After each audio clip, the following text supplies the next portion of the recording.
All right, gentlemen, welcome to the Symposium of Rehabilitation. Um, we got a few questions here we're going to kind of discuss amongst ourselves and see how we feel about the answers. Feel free to speak your mind, say whatever's on your mind. I'm going to ask a few questions, and each one is going to answer according to how they feel. So let's start this off. Basically, question number one is, what made you enter the self-help arena and become involved in the rehabilitation process? Basically, what motivated you to change? We can start off with you, Mike. I originally got into it, being honest, for the chronos. I went to start going to groups because I knew that I had to have chronos going in front of the board as a lifer, and so that was my original reason initially. But the more that I was exposed to the positive influence in that self-help arena, the more that I gravitated towards it, and then eventually I started growing, as an individual. And the more I grew as an individual, started realizing things about myself, that became my motivation to stay in the self-help environment. So, it was definitely started off chronos on chasing chronos. Then it got to a point where I started discovering stuff about myself, and took off from there. Arlene? Well, for me, years ago, I had read a quote by an author, and I didn't know who the author was. And then in the recent years, I read that quote again, and it was from Frederick Douglass. And he said that it is easier to build strong children than to repair broken men.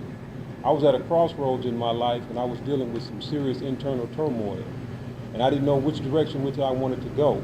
I was searching to find out who it is that I was, and I didn't have the answers to. And a friend of mine, Robert Dixon, he kept talking about self-help, and I never bought into it. But then I realized that I needed help because what I was doing, it wasn't working for me. So I figured out maybe self-help would be something that could help me find out who it was that I was, why I did the things in which it is that I did, and that's when I became involved into the self-help and the rehabilitation process.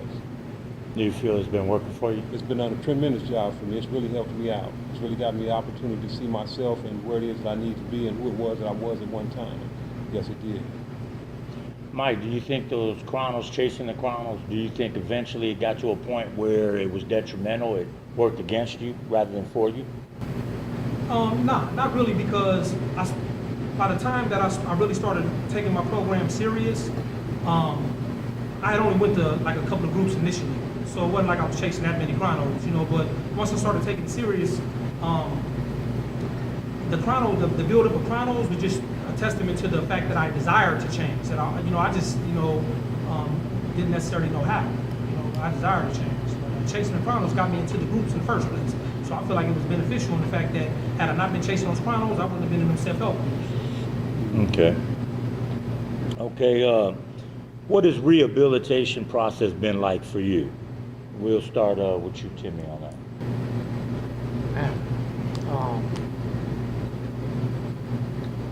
You want to say rehabilitation? What has that been like for me? I don't really know what the word rehabilitation means, because honestly, to me, you're saying that I want to rehabilitate into my former self, into something that I lost, my former state. But coming into prison at 18 years old, I never knew what it was like to pay bills, to be a man, to have a family, to raise children. Coming in at 18 years old, I'm trying to navigate and find my way. I'm trying to fight the fear of trying to survive every day, trying to look up to people who I shouldn't have, which is the whole reason why I came to prison, is finding acceptance in all the wrong people in all the wrong places. And it's hard to find a place to regain my humanity, not rehabilitation. How can I be an individual? How can I regain my loved ones and find my freedom? That's difficult. But for me, it started with being at a level 4. It started with correspondence courses. It started with having a cellie who was a life without inmate. And for me to see that he had hope gave me hope. Because I had a 40-year life sentence, I thought, I'm going to die in here. So it's been a struggle. But once I was able to find out that I have worth, that I have a knack for changing my life, progressive step, and you start finding confidence in who you are, and that's what I did. Good answer. Mike? Initially, it was a struggle. It was a struggle in the sense that I came to prison a criminal. I came to prison a gang member. And that behavior, but that attitude, that behavior, that thinking, it reflected in my actions. I think my first 10 years, I got like 27 115s, because I still was living that life. I still was, doing those type things. So initially, it was a struggle because I hadn't figured out how to change. I didn't know how to change, so I hadn't figured it out. So I was still, whenever I was met with adversity, I resorted back to that behavior, that thinking, because I didn't know anything else. But then it became a blessing because as I developed these different tools and I started, redefining myself as a man, as a person, I had tools that I can go to. Whereas before, all I had was a hammer. Bam, that's how I dealt with everything. But as I developed all these different tools, I was able to utilize them and navigate my way through the system, in a proper and a healthy manner, as opposed to always in that destructive manner. That's all I knew, destructive manner. So now it's healthy and productive. Cole? Yeah, my whole life, I've been my own worst enemy. I got locked up the first time at 13 in an out-of-state placement.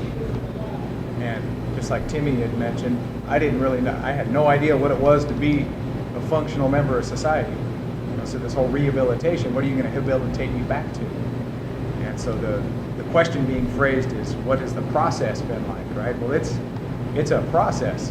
I've made these little steps forward and big jumps backward. Just like Mike had mentioned, between 1988 and 1997, I had 28 115s, mostly for little BS, covering up my window or not standing for count. There was a bunch of serious stuff mixed in with those. And I could care less about rehabilitation. I was living the way I knew how to live. I got taught how to live in prison, how to live locked up, what to do, how to respond, and do all of that. And then I started making I started being sick of being stuck in my cell. So I remember in Pelican Bay, I used to get out of my cell just to go to AA. I was drunk or loaded most of the time when I went to these groups. Mm-hmm. And that just went on for years and years, and I got sick. I got sick and tired of being, they say in a lot of these groups, sick and tired of being sick and tired. And there had to be a better way.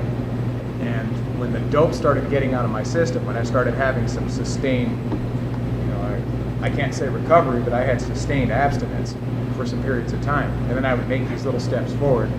And then I'd catastrophize. When I made one little mistake, I'd get a 115, I'd get in a fight, I'd relapse, I'd have a drink, I'd do this, and that was just the end of the world. Nuclear war, that's it, I'm going to go back to doing what I know what to do. And I'd dig myself in a deep hole for a while again. And now I understand it, because I had to learn how to change. I didn't even know I didn't know what to do. I had no idea. So I had to go through this whole learning process of how to figure out what it is that I needed to do, me, uniquely. And so I agree with both what Timmy and Mike had said. I think all three of us came in at really young ages, so we had a similar process of how to figure out how to be a grown-up. So do you think that for some of the people that came into the system at a young age, do you think the word rehabilitation is a misnomer to them? Is it something that they have to discover, that they have to find out? Because they never had a decent name, they never had to reinstate their integrity into society, their standing with society. They had to learn that all over again. Do you think it was a misnomer for the youngsters? I can't speak for all of them, but this idea that, as Tim mentioned, what are you going to reinstate me to? You're going to reinstate me to that drug-addicted, running the streets 17-year-old I was? Right. Is that what I was a violent, dangerous person back then. You want to reinstate me to that? Right. No, it's a reset button that goes a lot back further, way further back than that. We're going back to 9, 10, 11 years old when I was learning manners, when my parents were able to say, this kid's we can take him out to dinner and he can behave. It needs to be rebuilt from there forward, for me. Okay. So next question, what was your aha moment as it relates to rehabilitation? Harleen, we can go from what was your aha moment, or as I would like to call it, what is your breakthrough moment? What would you consider your breakthrough or your aha moment? Well, my breakthrough and aha moment would be once I started really applying what I learned from these self-help groups. And once I started applying what I learned from these self-help groups, I started to get a better understanding about who I was, why I did the things in which I did, and I was able to confront those things. And before that, I used to deal with things on a surface basis as it relates to myself and not really truly understanding who it is that I was, why I did the things in which I did. But then once I started applying the self-help and it really started working for me, those are aha moments for me to where it's like, wow, okay, this does work. And another thing was somebody else had noticed it. And that really made me feel good when they had did that, because a perfect stranger came up to me and he was dealing with whatever he was dealing with personally as it relates to being incarcerated, being here in prison. And he had a few things on his mind that was heavy, and he talked to me about that. And I was encouraging him, and I was giving him all the reasons why he should continue on, as opposed to start messing up and making things worse off for him as it relates to him being here in prison. And I talked to him, and after our conversation, he really understood what it is that I said to him. He felt it, he listened to it. During the course of the conversation, he was crying because what I was saying to him was real. And I was coming to him like I was his brother, although I didn't know him. And so that was an aha moment for me, because if I hadn't been able to get the tools to really know who I was, I don't think I would have been able to help him. I don't think I would have knew what to say to him when he came to me feeling as he did. So that was one of the aha moments for me that I sit back and I reflect on to this very day. But I'm being able to pass on what I learned to somebody else to help them along in their situation. Cole? Yeah, there's one of them sticks out for me. A few years ago, 4.5 years ago, after some tragic experiences in my life, I ended up back in a level 3 after being a level 2 for a couple of years. And I got stuck back on one of them political yards. And right when I got there, I was like, God, I've been out of this for a while, and now I'm back in the mix. This is just not a good place. And I'm pretty much terrified the whole time, as I'm thinking, because I had built up a little bit of hope that I was going to go home, and now I'm back in a situation where it's highly likely that other people are going to get me in trouble. No matter how much I try to stay out of trouble, other people are going to. So I had a conversation with the people on the yard and said, look, I'm done. Don't call my name for this. I'm not raising my hand and getting involved in any politics. If you happen to have a riot, I'm not coming. And the politics were such, and we all of us sitting at the table here have been in prison long enough to know that there's potential consequences for making a stand like that. And I was a little nervous about it. I didn't know how it was going to turn out, and I felt really motivated to make that statement. But then for a couple of weeks afterward, I was like, man, looking over my shoulder, wondering what's coming. And then it was September 21st, 2012, which happened to be exactly 24 years after the day that I'd been arrested. And I didn't even make this connection until about 6 months ago, that it had been exactly 24 years from the day I was arrested. I'm out in the yard, and there's a riot between the whites and the blacks. And I saw the whole thing going down. And I was sitting at a table with some older guys, and I saw the thing going down, and I told these guys, hey, this is what's going to happen. I can see this thing happening. And it went down exactly as I said, and right when the thing kicked off, even though I had told myself, I'm not getting involved in this, even though I told myself, I jumped up and started moving towards the fighting, almost as a reflex. And I stopped in the middle of the roadway and on the sidewalk behind the basketball backstop, and 50 feet away, there's 8 guys fighting. Canisters going off, pepper spray, all this nonsense going on, and I'm just stuck in the middle of the sidewalk asking myself, what am I going to do? And I remember it really went through my head that, how am I going to have this conversation with my mom? Sorry, Mom, I can't come home because I care more about racist ideology, politics in prison than I do about you.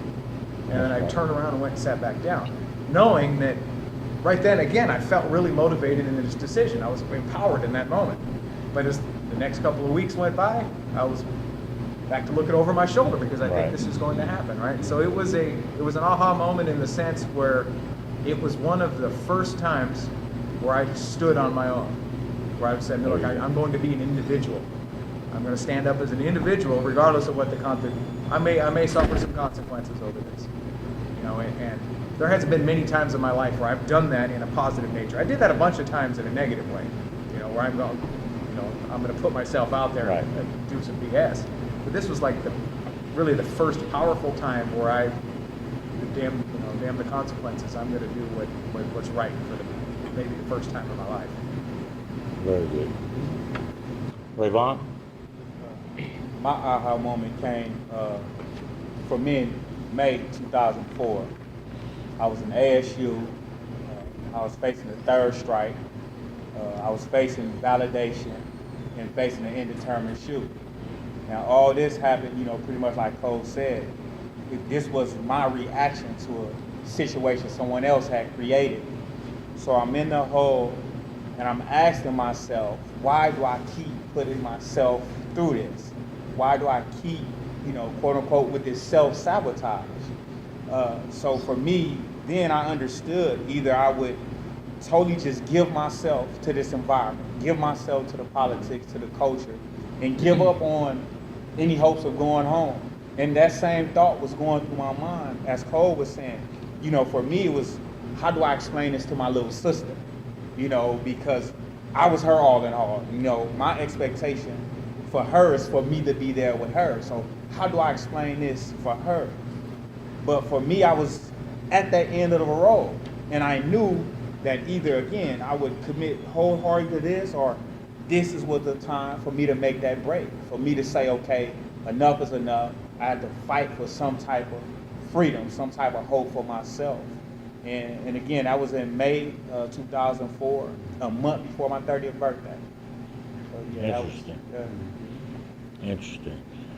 Okay, what has been the most impactful or meaningful moment throughout your self-discovery journey? Start with you, Fernando. It would have to be the day I got married. I got married in 2014 in Salinas Valley State Prison. And the reason why this is so meaningful to me is I came to prison at 16 for crimes I committed that got me a life sentence. And up to this point, when I got married, the majority of my relationships have been with gang members, negative peers, and antisocial people. So it was so meaningful in the sense that I was able to reconnect with myself to the point where I could reconnect with my neighbors, I could reconnect with family members, I could reconnect with people in society to the point where they were able to gravitate to me, and me essentially getting married to my wife. This is extremely meaningful to someone that gave up on life in prison, having a life sentence. And I got to the point where now somebody was willing to commit to what I become as opposed to what I used to be. This is extremely meaningful to my journey, to who I am, and a testament to the changes that I wanted to make along the way on my journey. Good answer. Mike. I'd have to tie my most meaningful moments. I'd have to tie them into three different events over like a 4.5 year span, because they're interconnected. On January 3rd, 2012, I got busted with a cell phone after doing numerous years of clean time. And I remember being in the day room while they tore up my cell, and I'm knowing that they're gonna find the phone, and I felt like I was in the back of the police car again. I felt like I was being rearrested. I remember that sick to the stomach feeling. And then I was going to board that year. That was January. I was going to board in July that year. And people were telling me, man, take a 3-year stipulation, or put it off for a couple years. Don't go to board. They're gonna whoop you.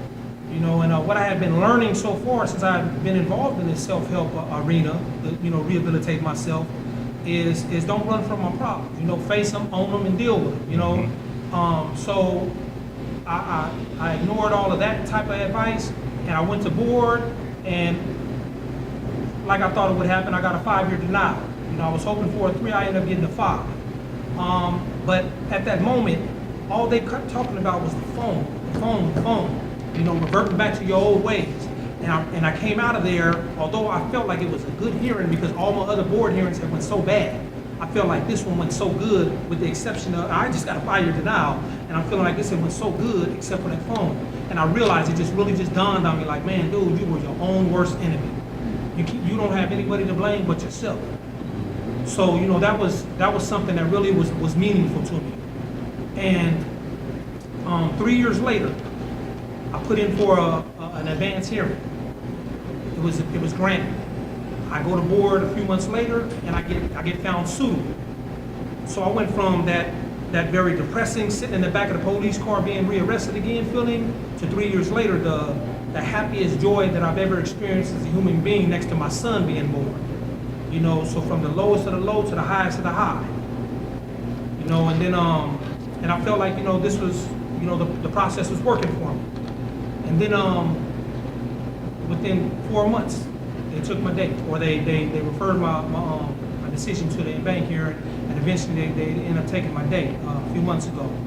So then I went from this lowest low to this highest high, and to experiencing one of the most painful feelings I've ever felt in my life.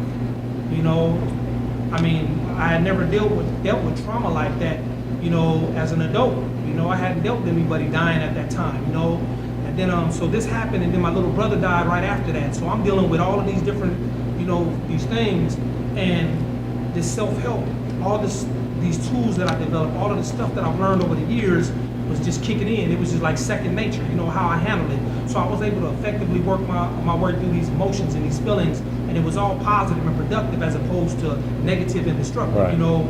So I feel absolutely positive and optimistic about the position I'm in now. I go to board in a few months, and I'm confident that when I go to board, I'll be able to, you know, be found suitable again. I'm very hopeful of that. So, you know, I think that I have to tie in all of those things, because when you talk about the most meaningful moments, you know, this process, what we're talking about right now, this rehabilitation process, has been so meaningful to me, because, man, I was the dude who wasn't getting out of prison, ever. You know, and now I feel like I'm the dude that no matter how many times I have to go to board, I'm going to keep getting the day. You know, if they took it 3 more times, I'm going to keep getting the day. You know, and eventually I'm going to be free, and I'm hopeful of that. That's right. Arlene? Good. For me, as it relates to what Mike had just said, one of the most impactful moments in me was when I went to the board in 2010. And I thought that I had everything together. I thought that I was ready. I thought everything was lined up. But oh, how wrong I was. Because from the time the hearing began until its conclusion, they shredded me up. They chopped me down. They made me feel this small.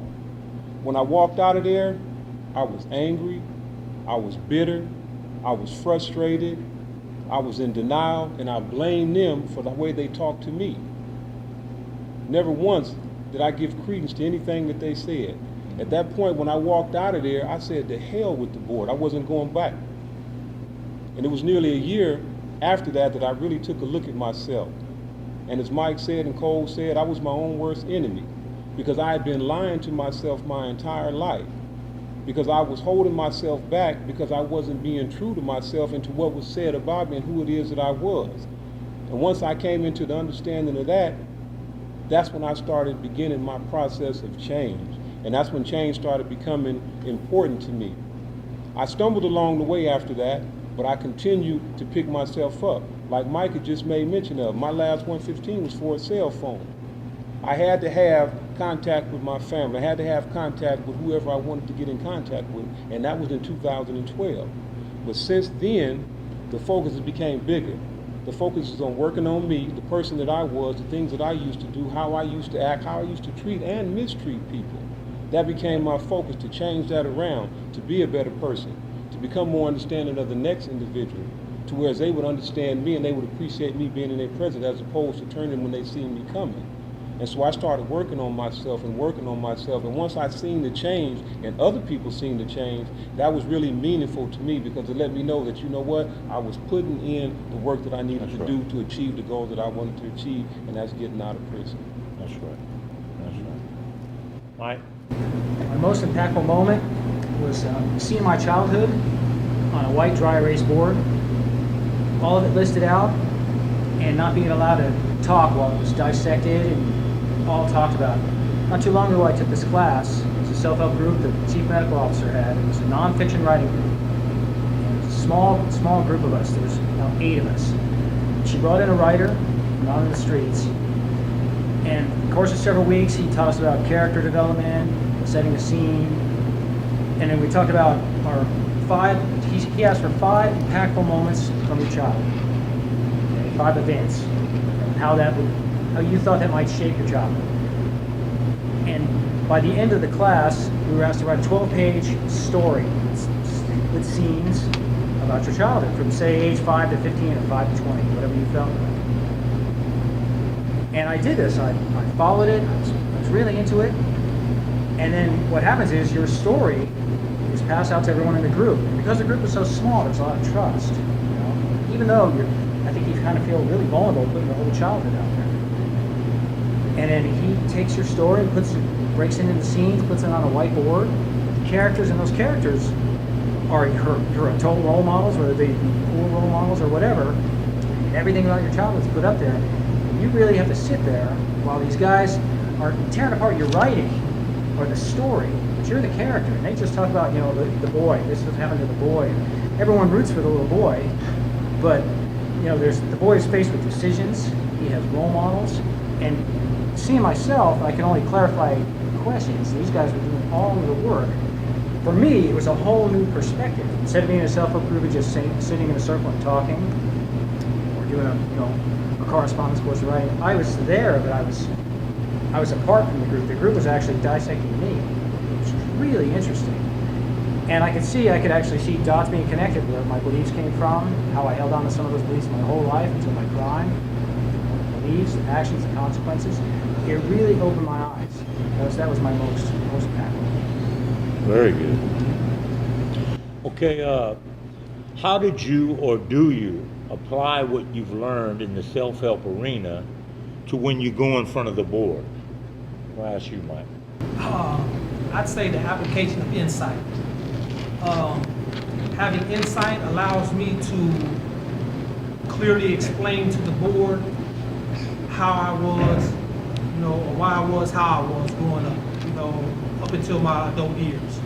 You know, and to be able to do that, I think that's one of the biggest things that they look for. As I mentioned, you know, my date was reversed, so they took my suitability hearing, but also they didn't take it for anything I had done recently or for what I was doing today.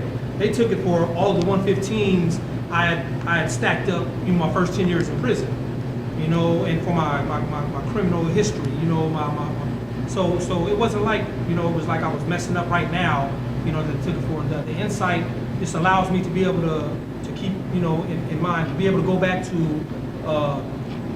what makes me feel this way and how it, you know, as a child, you know, I might have experienced a certain thing that led me to feel something, that led me to believe something else, and how I reacted to that. To now as an adult, how, you know, those same feelings occur, how I can trace it back to this is why I'm feeling that way, and how I address it now as an adult, you know, and not in a childlike manner, you know, so I can deal with it in an appropriate manner. So that's having insight, not just being able to demonstrate it to the board, but having insight within for myself, you know, to be able to apply this insight to my daily living, you know.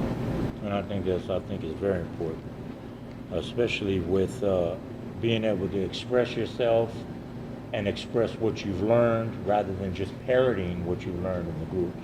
Absolutely. Is very important, which leads to the next question for Cole and Mike. Since you've both been found suitable before and had that decision reversed, how do you deal with the trauma of that situation? Now, for me, personally, just being found suitable, I walk around here with an excitement. I'm sure you both have. Great joy to the family. I'm sure you've both experienced that. You start to see things a little bit clearer. You can actually envision yourself in society. Some of your dreams start to become in color. You can see things. But I also walk around with this cloud over my head. And I want to say it. It's a fear. It's a fear. I've experienced your tragedy of back-to-back,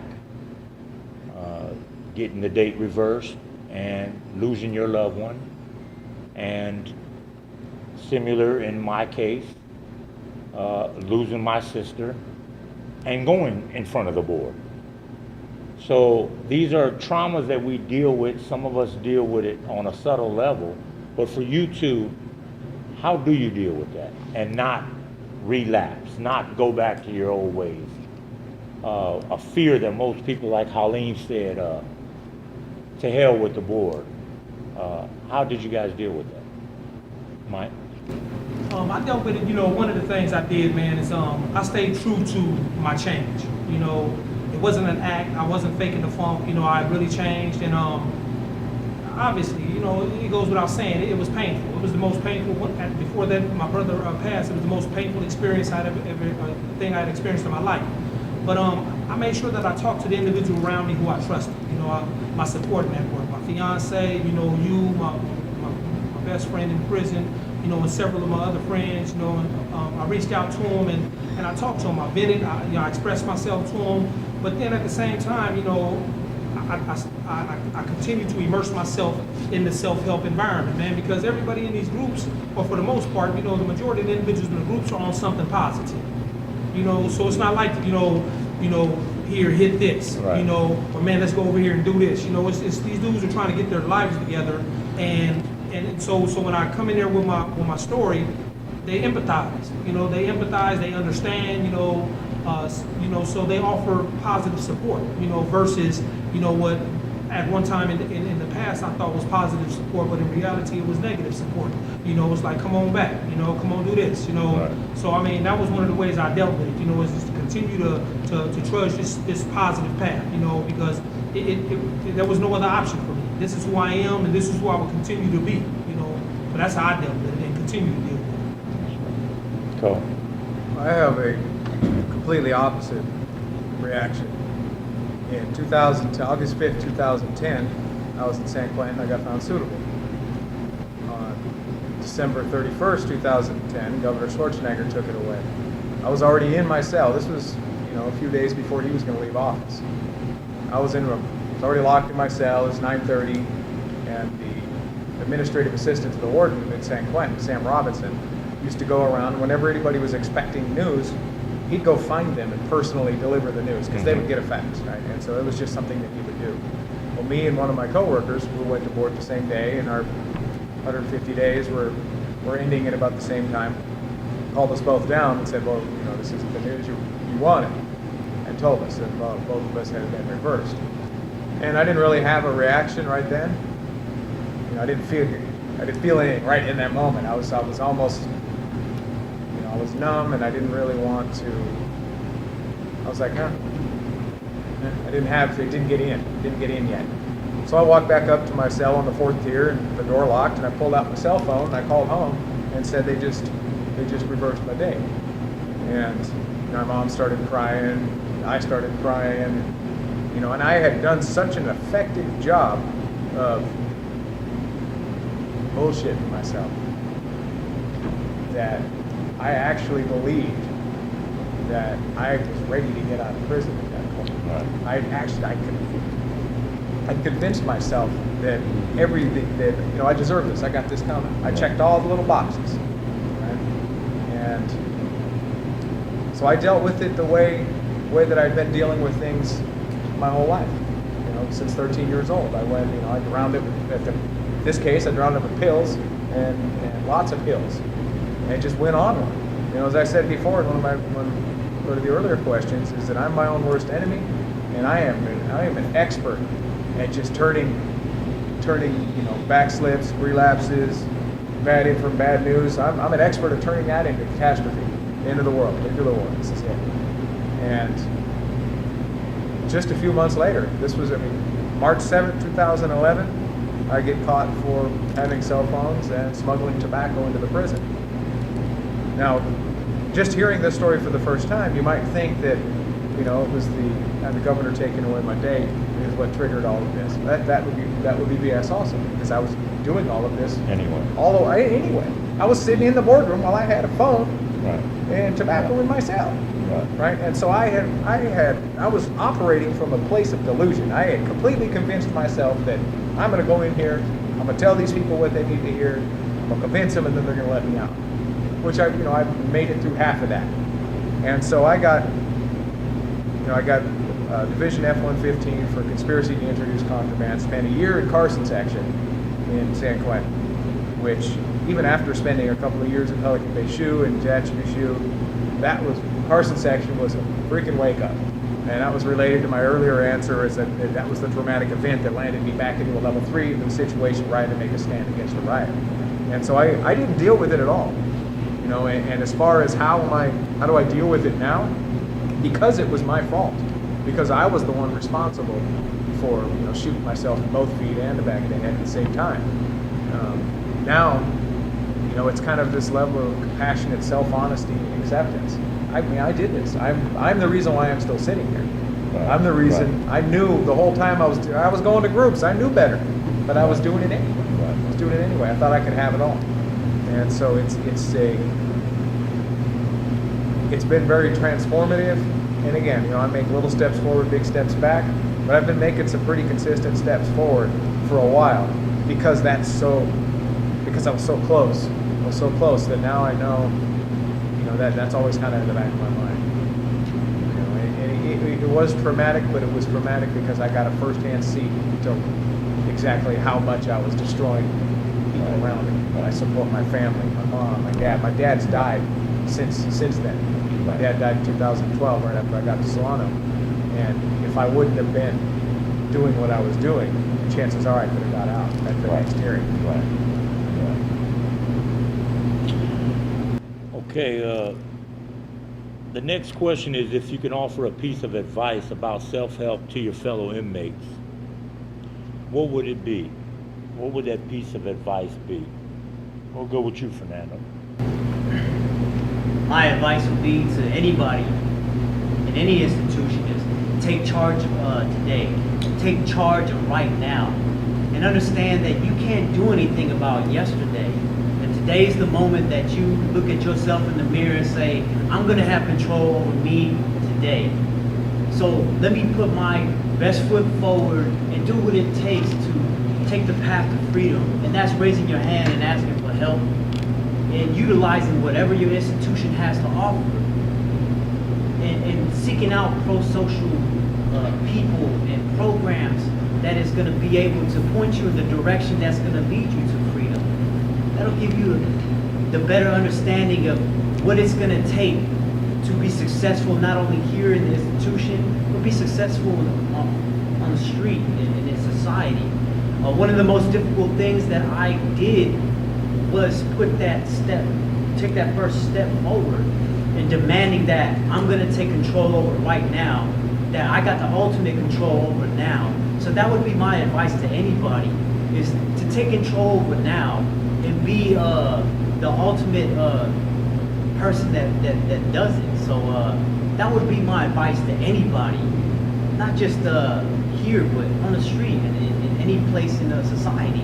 Is taking control over right now and knowing that you have full control over that. That would be my advice to anybody. That's right. Mike? Take it seriously. You're going to get out of it exactly what you put into it. And really, it's your only job in prison. It's your only job in here is to get better. I mean, you have all this time to work on yourself to get better. If you're a lifer, like you were just saying, you have to get better to get out. Honestly, you have to honestly be better before they let you out. And if you're not a lifer, if you have a short term, just a couple years, you have to work on yourself, or you find yourself right back in here saying, how did I get right back in here? Oh, it's the man's fault. No, it's not the man's fault. It's your fault. How did I keep coming back 3 or 4 times? Because you never looked at yourself.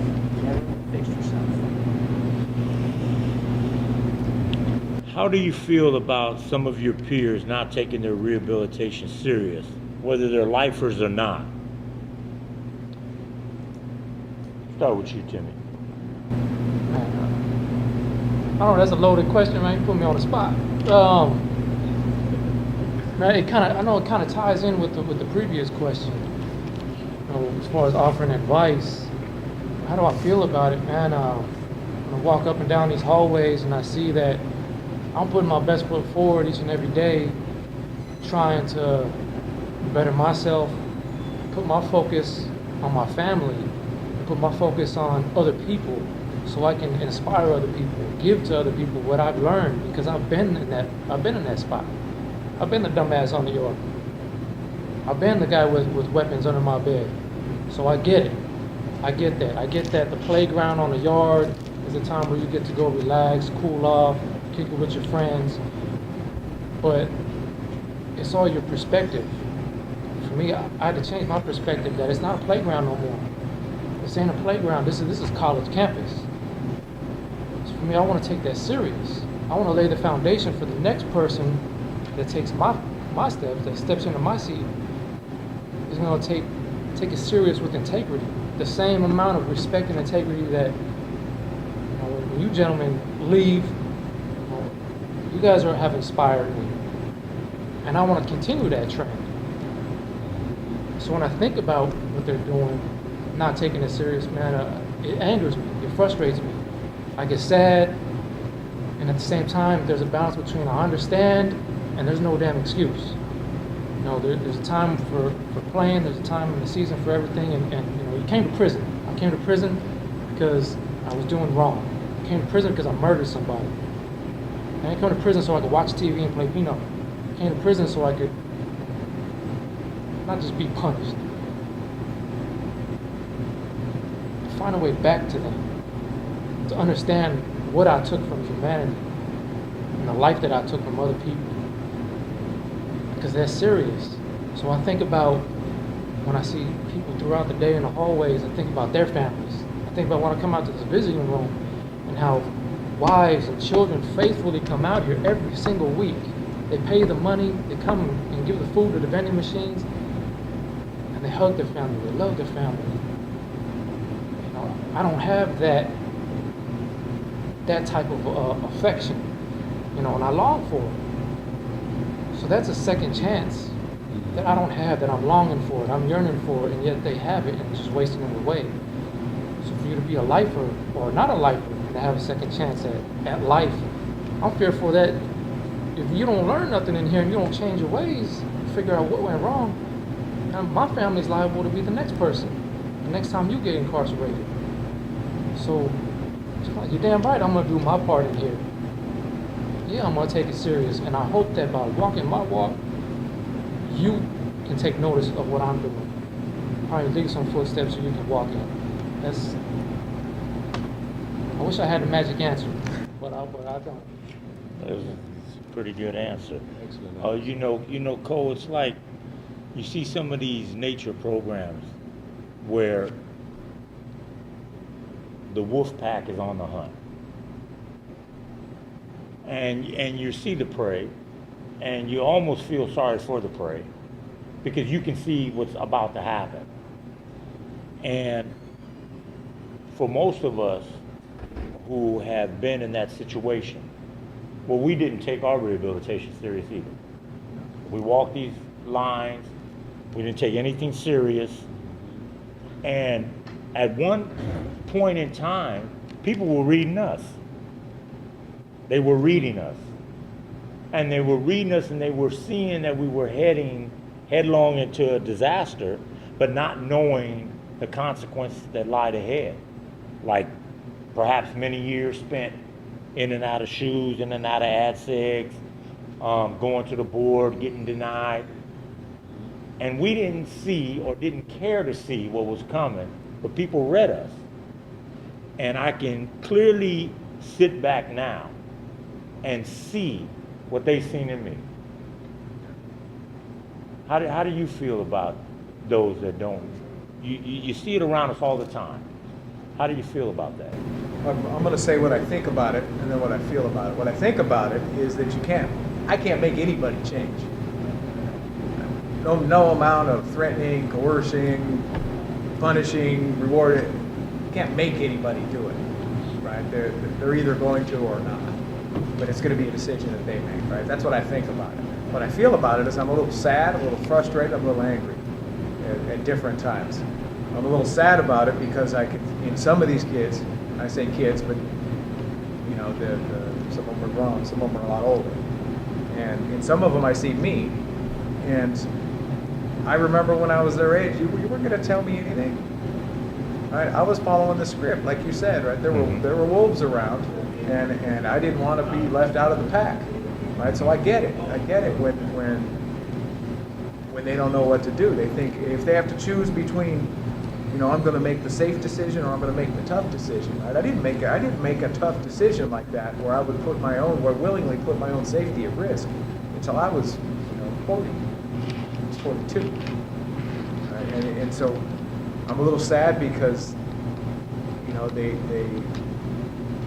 they haven't reached that point yet where they're going to make that decision. I'm really encouraged when I see it, and there's some guys around here that are making these kind of decisions now, or when they're 20, 22, 23 years old. So I'm encouraged by that. I'm a little frustrated by it because I didn't have these opportunities. I didn't have the opportunity to come to Vacaville when I was 24. Right? I had the opportunity to sit in Pelican Bay Shoe when I was 24.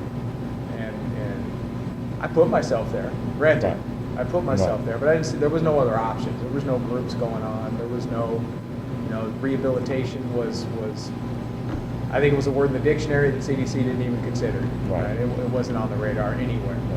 And so I'm frustrated because the opportunities are available and they're not taking it. And I'm a little fearful because of that Solano type of trip I was talking about, right? People who aren't engaged in the same process that I'm in now, I know as other guys on the panel have been saying, I'm making decisions that are going to lead to me getting out of here and making a mark in society, right? And people who aren't making those same decisions are putting me at risk. They have the potential to put me at risk. So I'm a little fearful of that. I don't know what they're going to do. I don't know if they want to go make a name. Oh yeah, that's the guy that laid down at the riot. I'm going to get him. Right? I don't know. So it's I don't know what to do sometimes in those situations. So it'd be whereas if I'm with somebody in a group, then I get to know them a little bit, and they get to know me, and I can kind of now I got an understanding where they're at, what's going on. If they're not, they're just an unknown wild card bouncing around the yard. And I got to make sure to steer clear of that to some extent. And Mike, it's obvious that some of the institutions that we've been to, there weren't these groups didn't exist. Okay, I mean it's obvious.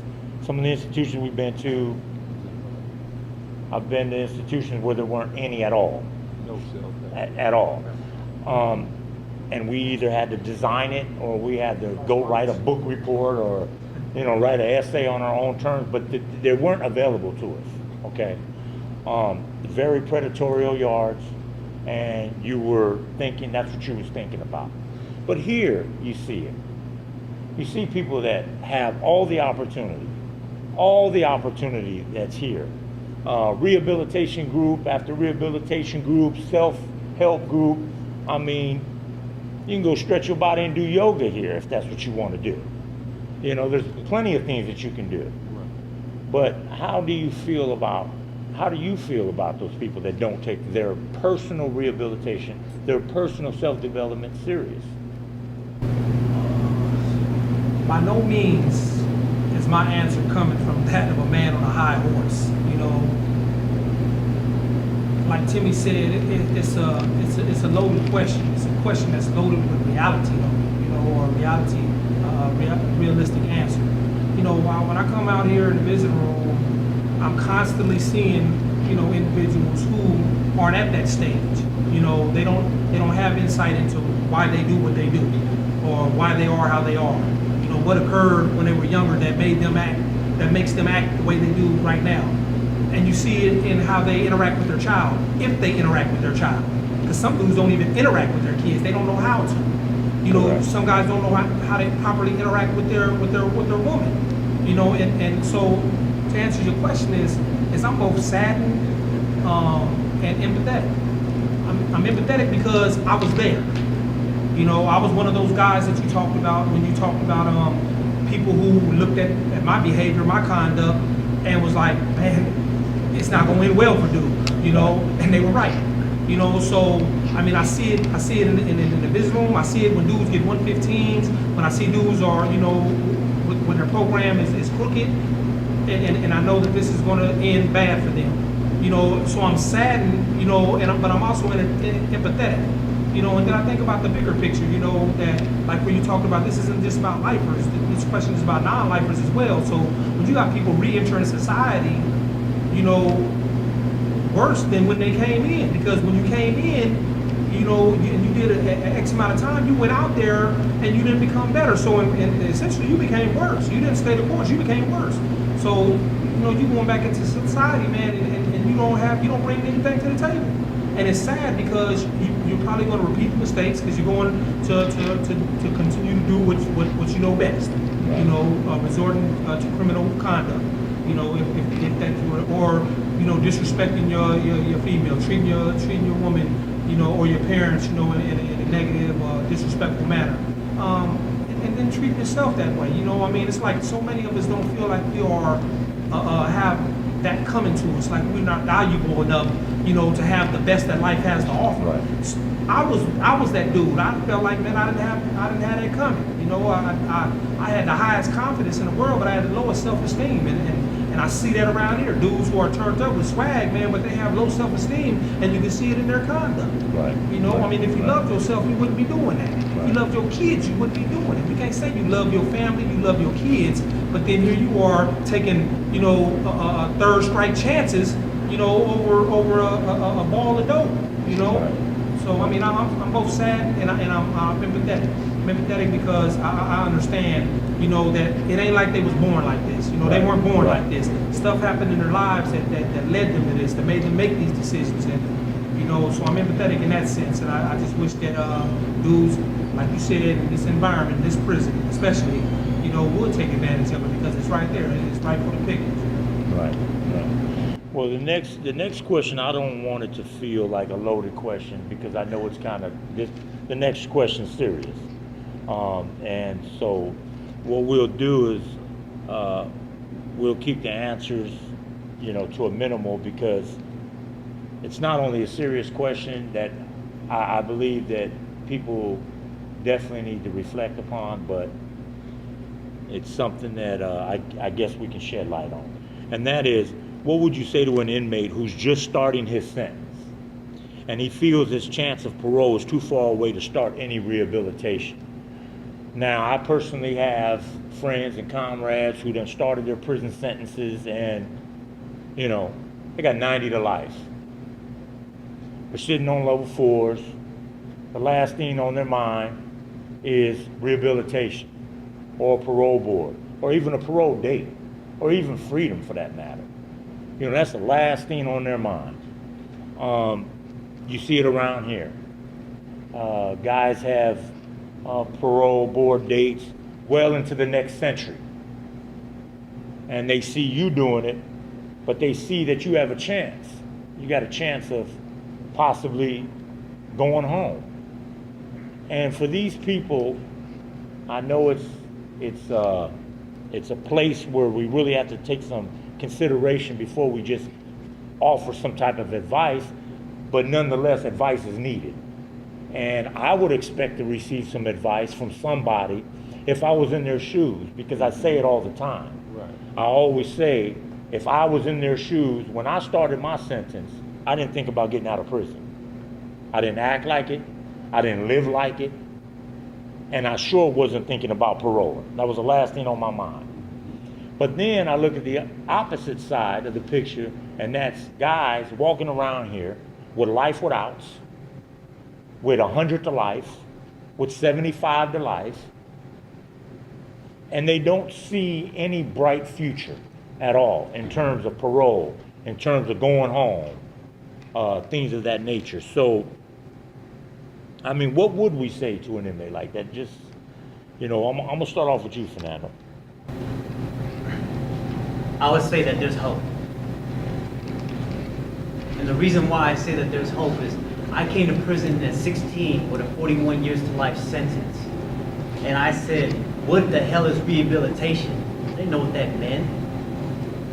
One of my deepest regrets that I have today is doing everything and anything to squander my chances at even discovering who I was meant to be, what I was meant to be, what I could have been. And I continue to throw my life away here in prison. Matter of fact, my criminal mentality escalated when I came to prison.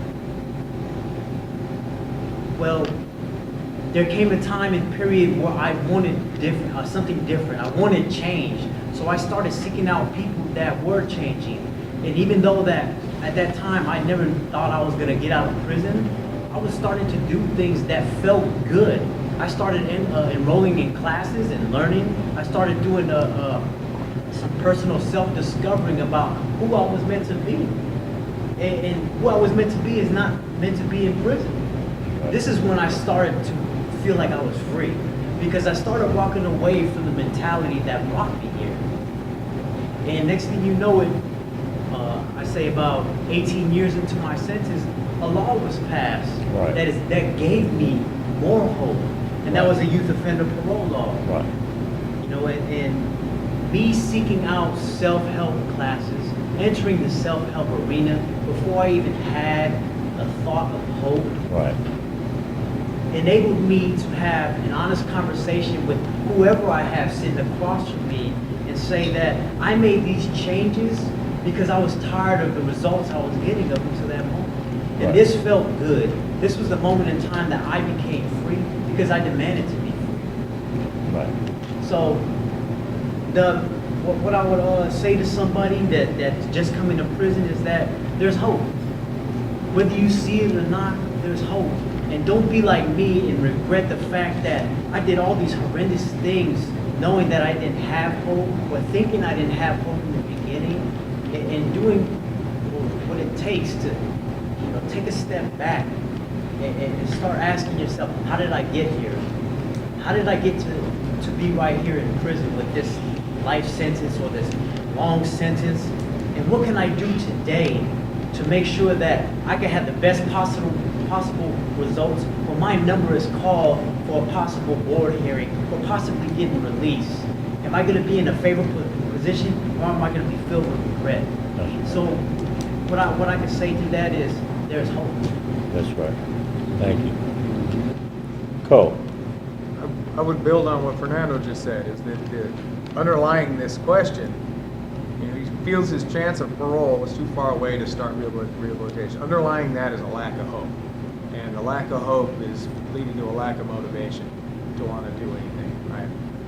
And I wouldn't tell him a story about me. I'd tell him a story about my friend Aaron, who came in at 18 years old with life without, and didn't have any hope, really. He's like, he used to say, I'm not gonna get out of prison. I got life without. There was guys on the yard who had already been in for 30 years with life without, and not getting out. Some of these guys came from the road, whatever, but they're just like, he's like, I'm not gonna get out. And despite all of that, he would take a group here, a group there, whatever. He'd take a college class, something little. He would just do one thing, maybe two things, right? And then the law changed, and he got his life without sentence dropped to a 25 to life sentence. And then because he'd been doing groups, and he discovered that he liked doing groups and liked discovering things about himself, the first time he went to a board, his first board, a year after they dropped his sentence to 25 to life. They found him suitable. Now he's out working for Universal Studios in post-production. He came in at 18. He's 38 now, I think. 38 or 39. And he, so I would just tell him that story. There's so many of those stories about people who came in, didn't have any hope, and then something changed, and now they're out. Because they did a couple of little things along the way. It's not good. So what's it going to hurt? Take a group. Right. What else are you doing? Work on your domino game? You can work on that after group. That's right. Exactly. Arlene. Well, for me, I fell into the same cycle that a lot of us did when we first came in prison with a life sentence, thinking that you're not going to get out.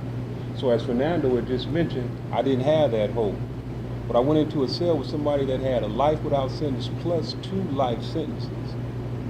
And I was in a much better situation than he was in. But I still didn't go and do what I needed to do in terms of working on me to get out of prison. I still fell in that same cycle of doing what I was doing from the streets into prison.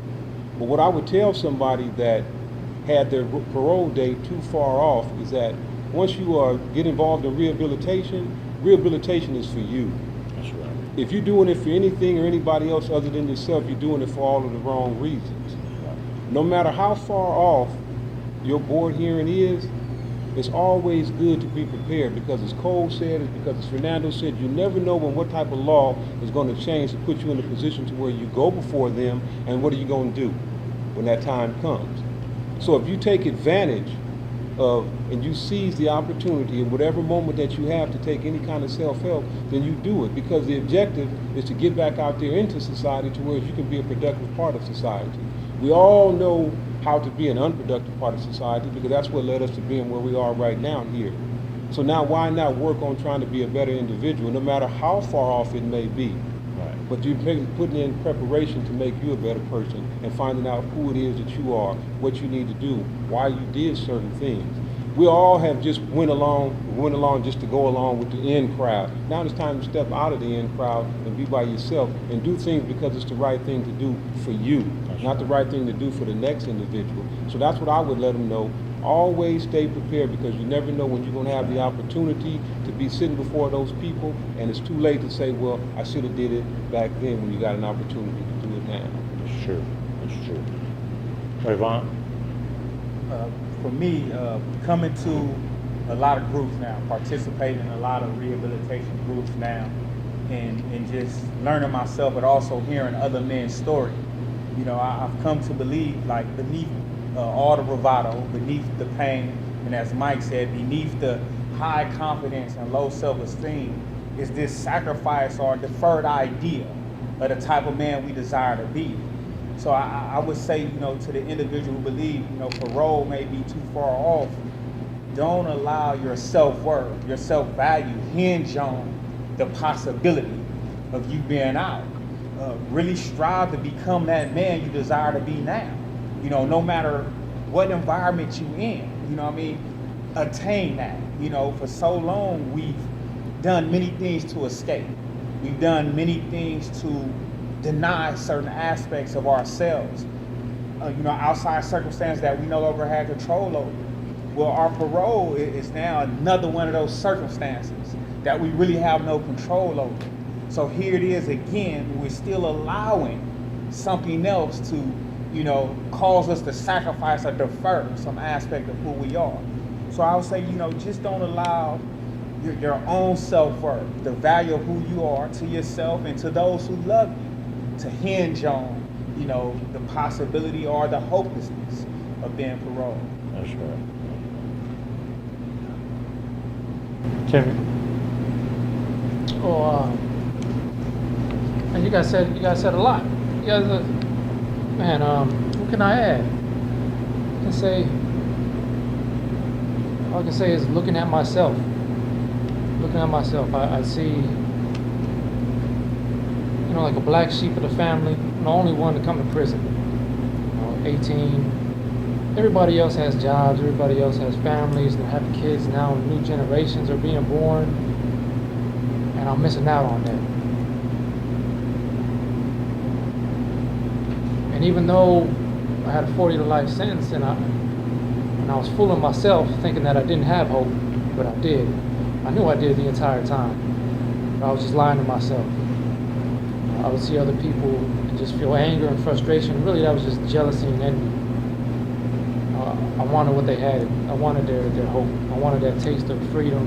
I wanted that walk that other people had when they walk around. It's never too late to start. It just takes one step at a time. I didn't get here overnight.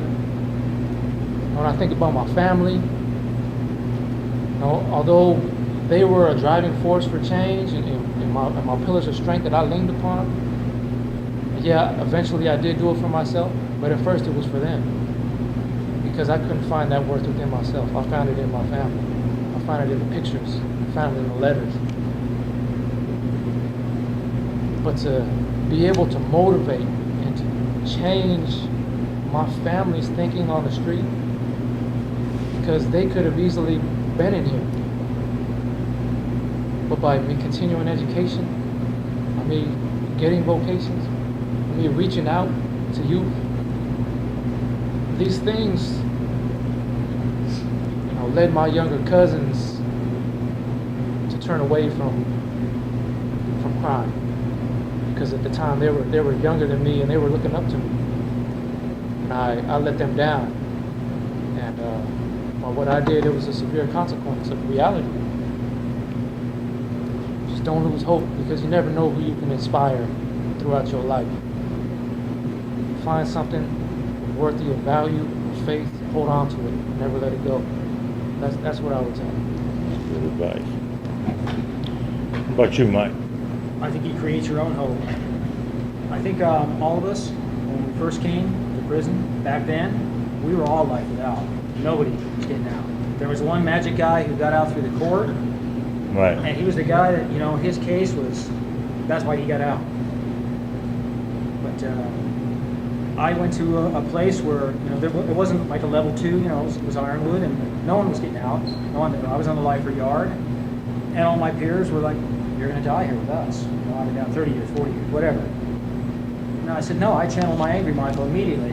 Michael, that hasn't been the new Michael. And I was like, no, I'm getting out. I'm going to do what it takes. I'm going to change. I can't stand this place. I'm going to start immediately. And they had nothing there. They had correspondence courses. I'm going to start there. What I would tell the guy, really long term, is you got to start somewhere. You got to have hope, like we were all saying. You got to have hope. I don't care if you have to fake it until you make it. Come up with some hope and start somewhere. Start immediately. Because, if you've got a long, lengthy sentence, whether it's, like 33 years, no life, or a life sentence, you've made decisions along the way to get yourself to a point where they give you such a long sentence.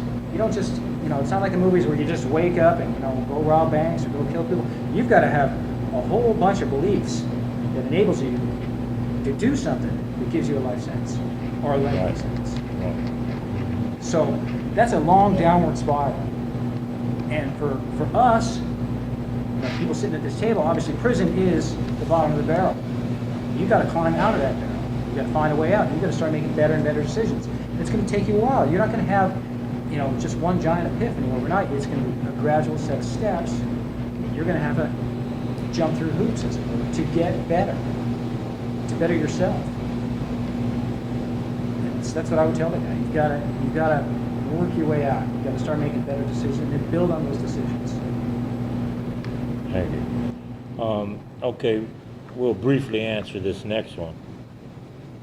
Why pursue self-development? What are the benefits? Holly? Well, self-development, it's about personal growth. It's about changing and developing new beliefs, values, characters. It's about you investing in your most treasured resource, which is you, and changing you. Once you put the effort into changing yourself, then you open yourself up to all other kind of possibilities. So when you develop yourself into a new individual, the benefits can be rewarding and they can be very amazing to you. Number one, first and foremost, the benefit you can have is self-awareness. Once you know who it is that you are, your beliefs change, your values change. You begin to do things because it's the right thing to do. Another one is that you have a sense of direction. Once you know who it is that you are and what's important to you, you start going after what it is that you want to achieve. You have a sense of purpose. Also, you develop coping skills. Instead of handling situations like you used to handle them, you handle them in an effective manner which will produce a positive result from that. And lastly, I would say you develop better relationships because you're going to have people in your life who are going to raise you up, lift you up, and you're going to have those toxic relationships. Once you develop a sense of who it is that you are, you'll be able to get rid of the people that you know don't belong in your life. And you want to surround yourself by people who's going to impact your life and help you get to where it is that you need to be.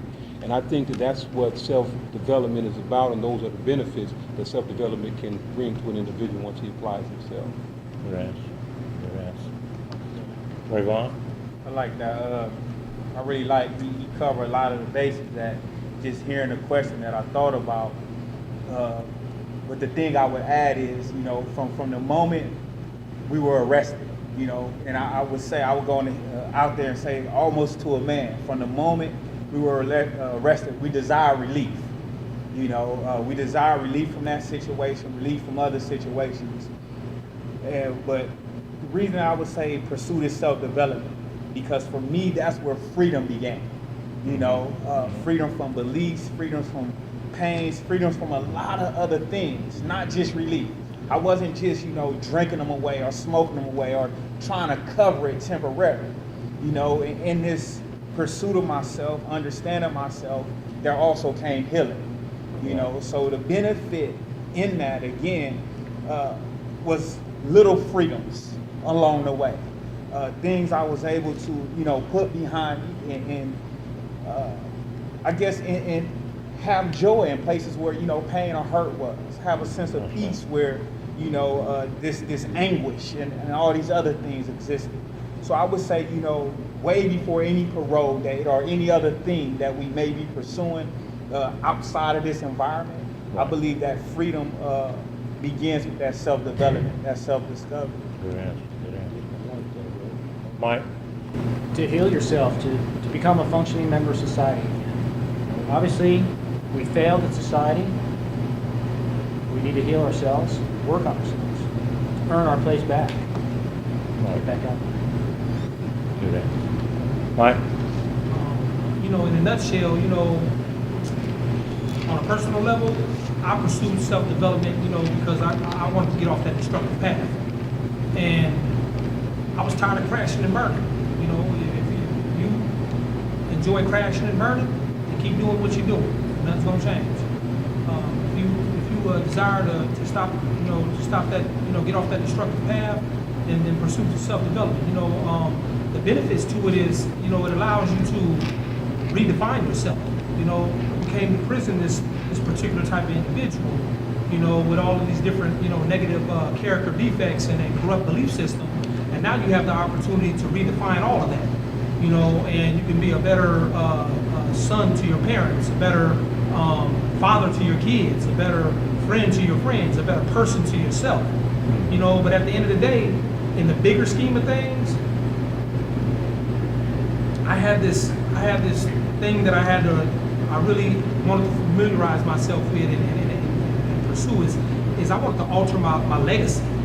I didn't want my legacy to be of a dude who spent the majority of his life incarcerated.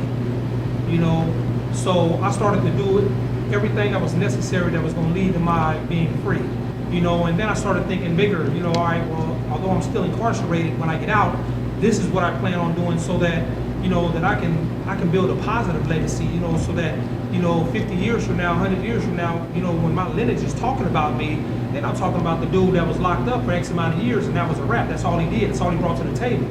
They're talking about the footprint that he left in the dirt when he left was deep.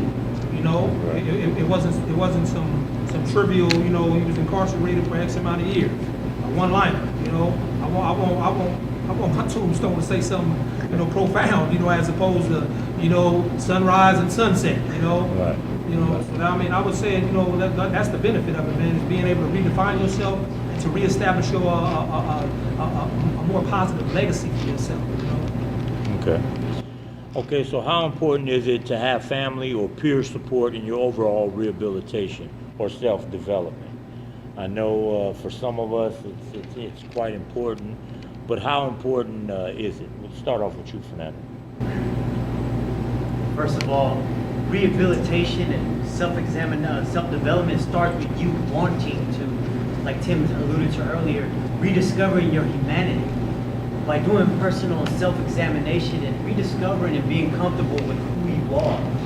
I felt along my journey and learning along my journey, when I did this and became comfortable with who I am and accepting who I am, all the peer support, family support just started gravitating toward me. All the things that I needed and wanted just gravitated to them. And it was extremely important because it gave me motivation to want to take the next step and continue to rehabilitate, to want to learn more, to want to just be better, not only for myself, but for them. The people that I pushed away with my negative mentality, my negative lifestyle, slowly started to gravitate back to me because I took the time to understand who I am, to understand what I was meant to be. So when I did this, everything became easy. And it's extremely important to have that support. It's extremely important to have people that are gonna root you on and be there for you. And when you wake up in the morning and know that you can call them when you're going through some difficulties, that enables you to stay motivated, to want to take an additional step and maybe take another leap and bound. But it only happens, and I'm a personalizing it when I say this. It only happened when I was able to look inside myself and want to change, that I developed and got the proper peers around me, the right family members around me, to where I wanted to change. And that was extremely important and key to me being here, right here, sitting here today, and being in institutions where I can continue and elevate my self-discovery and become even better. Thank you. What about you, Mike? You're sentenced alone, you come to prison alone, you definitely start your self-development alone. You may say you're doing it for a family member, but you're really doing it for yourself first. And I think if you're sincere, and you start going along in your self-discovery, self-rehabilitation, self-development, you'll start to, like Fernando was saying, you'll get a group of people around you that have the same goals. You'll start hanging around with different people, and those people you'll all push yourselves along. And along the way, if you have family,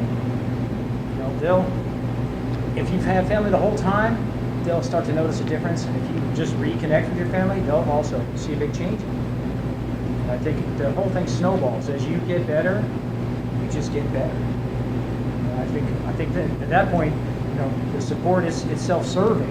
I don't know if it's the right way to put it. It helps you along because it's there now. You've created it. Yeah. So, Yeah. What about you, Tim? Peer support and family support is very, very important for me. But first, I also have to recognize the people who don't have family. Because every time I get on the phone, or I get a visit, or I get a letter, I think about that. I think about, what about the guys who don't get one? What about the guys who don't have family members, who have died while they've been in prison? Right. What about my own family who's struggling, who have died throughout the time that I've been in prison? So my heart goes out to them. And I know what it's like to hear the keys of the COs jingling as they go by, and everybody's wishing and hoping. Everybody runs to the door and the window thinking that, hey, I can't wait for a magazine to come or a letter to come. And then when they pass you by, it's depression. Depression sets in. So for me, being all the way in Ironwood, 10 hours away from family, to know that they have my back, to know that they love me regardless of my shame that I exposed them to and I subjected them to, for them to still have faith in me, I gotta go the extra mile for them.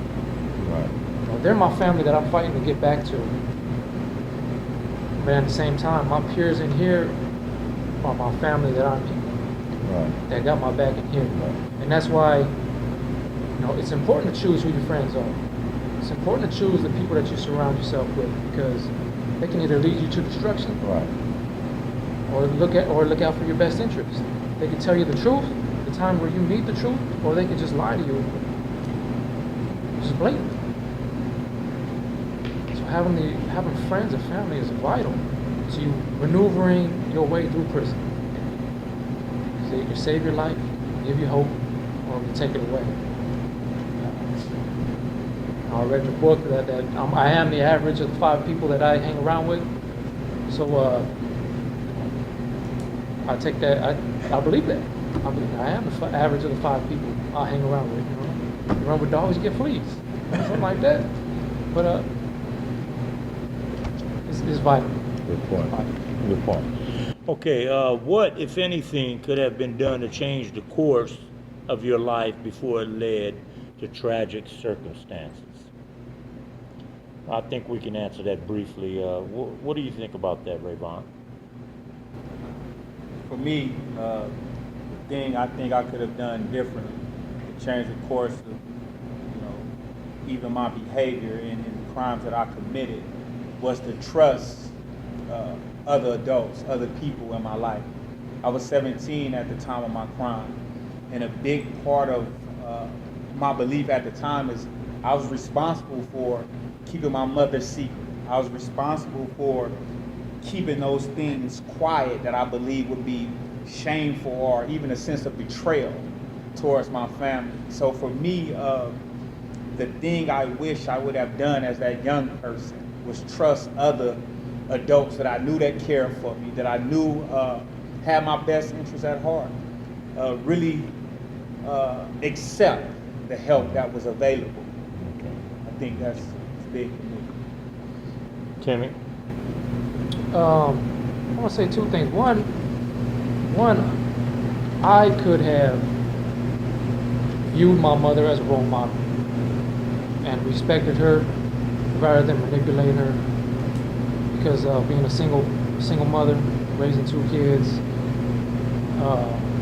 just being divorced from an abusive relationship, and struggling to pay bills. I took advantage of that, and I'm ashamed of that. Especially as a woman who was in the Air Force, has a career as a microbiologist, I fell short. And I should have looked at her as a role model. Anything short of that, I was on a path to destruction. Had I gotten away with this crime, I would have done it again. Mm-hmm. It would have continued. Because I would have been rewarded for behavior that I had no business doing. And I would have just continued doing it. So anything short of that, I'd be in prison no matter what. What about you, Cole? I got three things for that.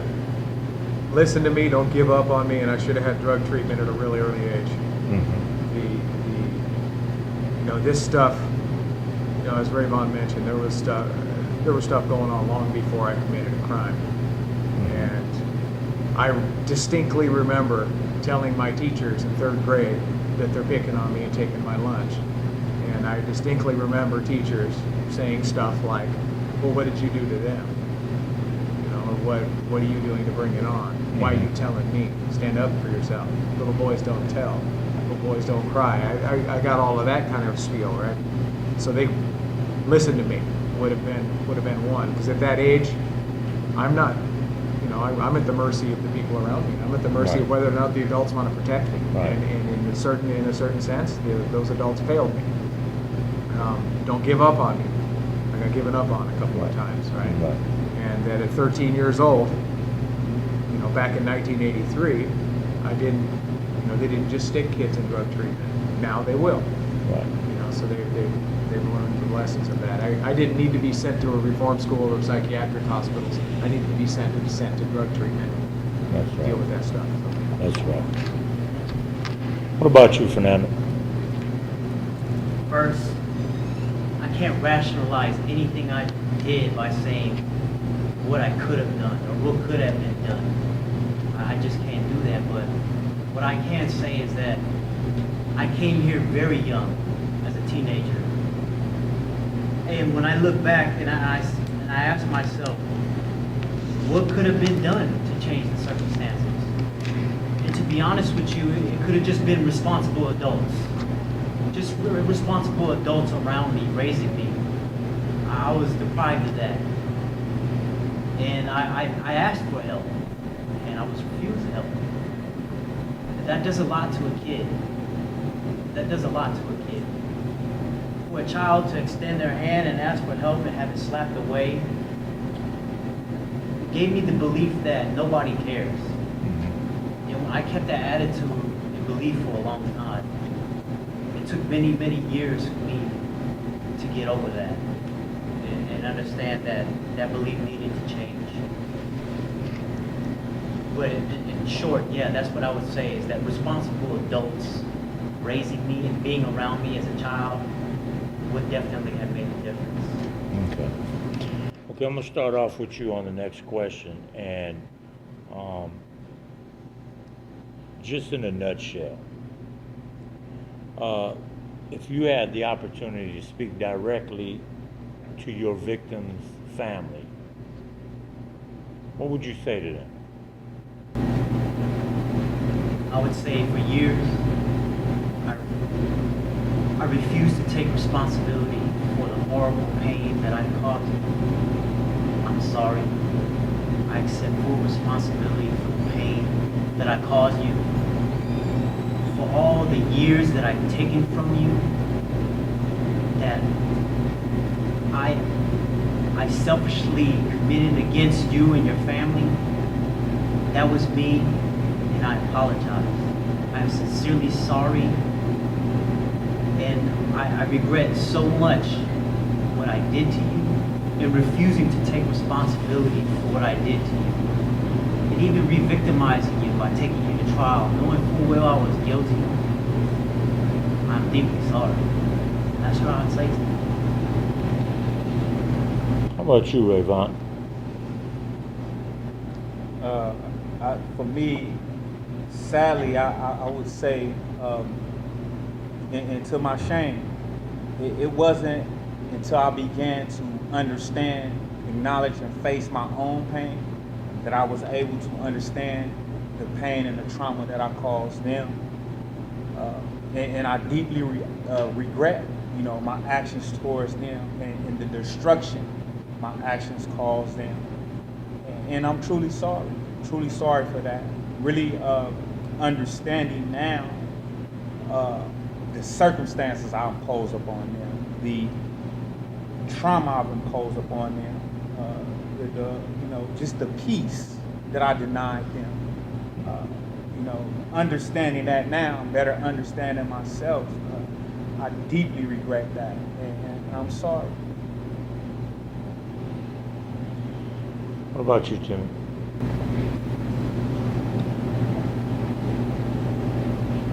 My victim's family, man. I'd have to tell them. I'm immensely sorry for taking your husband's life, your son's life, your father's life.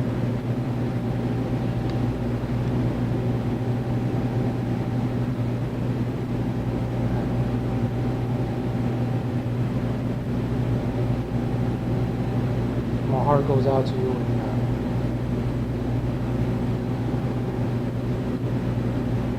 deeply shameful of what I've done.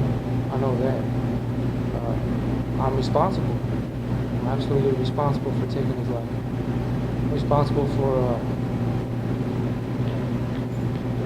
the nightmares. I'm responsible for your anger. I'm responsible for bitterness and frustrations and the times during the day when you have a sense, or times throughout the year when there's Christmas and holidays, where there's that void in your heart, that silence in the home where there's an echo, where there used to be laughter and now there's sadness and depression. I'm immensely sorry that I caused that. I'm responsible for that. It may not be right, but every single day I will live with honoring his life and the things I do. Thank you. I wanna end with just one question. It's just like a speed answer. Okay, I'll get a one sentence answer from everybody, and I'll start with you, Mike, and I'll come around. And basically, what I want to know is, what do you feel the self-help rehabilitation process is lacking? Just in one sentence, if you could say, what do you think the self-help rehabilitation process is lacking? We'll just do real quick. I would say that the rehabilitation process is lacking professional overview into the self-help groups, because as profound a process as this is, there should be some professionals within the groups breaking this down versus an educated inmate or an intelligent inmate teaching another inmate. What do you mean by professionals? Psychiatrists, psychologists, Okay. Individuals who study this, who do this for a Okay. living, and can make you understand Okay. it and can give you the proper advice. Okay. Go. I'm gonna agree with that, and I'm gonna add evidence-based curriculum specifically designed for prisoners and specifically designed for classes of prisoners, like long-term prisoners, short-term prisoners, drug-addicted prisoners. Curriculum specifically, not stuff that's adapted from a rehab on the streets. Something that's specifically designed for prisoners. And then California needs to go back to having motivations and rewards built into this system. rather agree. than this crap like, you know, if I give you a dirty, if I go turn in a drug test that's dirty, I'm going to give you a 115, and my visits are lost for a year. Well, if I give you a clean drug test, then I just get a pat on the back saying, you know, well, that's what we expect from you. Right. Well, you know, that's just not the way things change. They need to put the motivations and rewards back in. Good point. Pretty much the same thing. Incentives and getting professionalism in here. Other than just the inmates running the programs, getting viable, credible people in here to offer help. Good point. Eileen? Well, like everybody had said, we need some outside sources to come in to give us another perspective of it as opposed to us teaching each other. And I also think it needs acknowledgement from the administration on those that are sincerely taking their rehabilitation and self-help seriously, that they should be acknowledged for the good that they do. That's a good point. That's a good point. First, I do want to concur with everything that's been said, and I think a thing that ought to be added is proper promotion and funding of the, you know, the self-help groups, those that do work. You know, the proper funding and the support of those things, because we are looking at a group of individuals who will be returning to society. Right. A vast majority, or a good majority, will be returning to society. So I believe the support should be there, you know, financially, and the promotion throughout Good point. CDC. That's a good point. I agree with what you said. Whether it's a doctor or a professional, they should, you know, have a big say in the group. They should run the group and curriculum for prisoners, and credit for lifers. I think that's an incentive. Good point. Fernando? Availability. I think the Department of Corrections implemented rehabilitation at the end and failed to do so. There's not rehabilitation offered to all 33 prisons in the state. So availability is something that really needs to be looked at, and it needs to be honored. And I'm talking about the rehabilitation portion of CDCR, because it's limited in where it's offered at. It's only limited to lower level facilities. Level Right. floors are not granted availability when it comes to rehabilitative programs.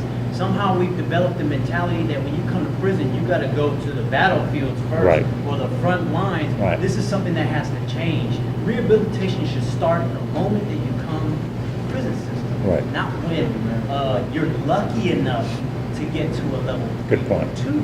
Good It point. has to start from the moment that you enter the Right. system. The rehabilitation portion of CDCR needs to be honored. Very It good. has to be honored the moment that any inmate comes into the system. That's a very good point. And would you all agree that it should be based on a paradigm of restorative justice? Isn't that something that we all agree upon? Restorative justice is a paradigm that's definitely needed in here. Okay, well, I'd like to commend all you guys. You did a good job, and I appreciate it. I appreciate all the advice that you offered, and hopefully it'll pay off in the long run. Thank you.